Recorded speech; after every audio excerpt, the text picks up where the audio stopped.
আজিতো আন্দোলন শেষ হৈ যাব যদি হিমন্ত বিশ্ব শৰ্মাই পদত্যাগ কৰি দিয়ে 50% আন্দোলন আজিয়ে শেষ হৈ যাব আৰু যদি গৌৰৱ গগৈক মুখ্যমন্ত্ৰী পাতি দিয়ে বাকি 50% আন্দোলনো শেষ হৈ যাব এই আন্দোলনটোৰ উদ্দেশ্য জুবিনক ন্যায় দিয়া নহয় এই আন্দোলনটোৰ উদ্দেশ্য হৈছে যে 4.5 বছৰ একো সুযোগ পোৱা নাছিলো আজি এটা সুযোগ পাইছো তো আমি সুযোগটো ব্যৱহাৰ কৰিব লাগে সেই কাৰণে বিজেপিয়ে প্ৰকৃত অনুৰাগী সকলক লৈ জুবিন যাতে মৃত্যুৰ পিছতো শ বছৰ জীয়াই থাকিব পাৰে সমাধি ক্ষেত্ৰ নিৰ্মাণ বা জুবিন ক্ষেত্ৰ নিৰ্মাণ কালি কমিটিৰ বৈঠক হৈ গ'ল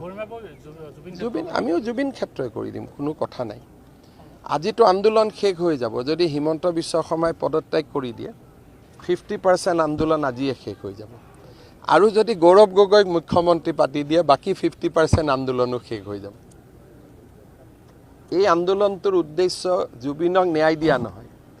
এই আন্দোলনটোৰ উদ্দেশ্য হৈছে যে 4.5 বছৰ একো সুযোগ পোৱা নাছিলো আজি এটা সুযোগ পাইছো তো আমি সুযোগটো ব্যৱহাৰ কৰিব লাগে সেই কাৰণে বিজেপিয়ে প্ৰকৃত অনুৰাগী সকলক লৈ জুবিন যাতে মৃত্যুৰ পিছতো শ বছৰ জীয়াই থাকিব পাৰে সমাধি ক্ষেত্ৰ নিৰ্মাণ বা জুবিন ক্ষেত্ৰ নিৰ্মাণ কালি কমিটিৰ বৈঠক হৈ গ'ল জুবিন আমিও জুবিন ক্ষেত্ৰই কৰি দিম কোনো কথা নাই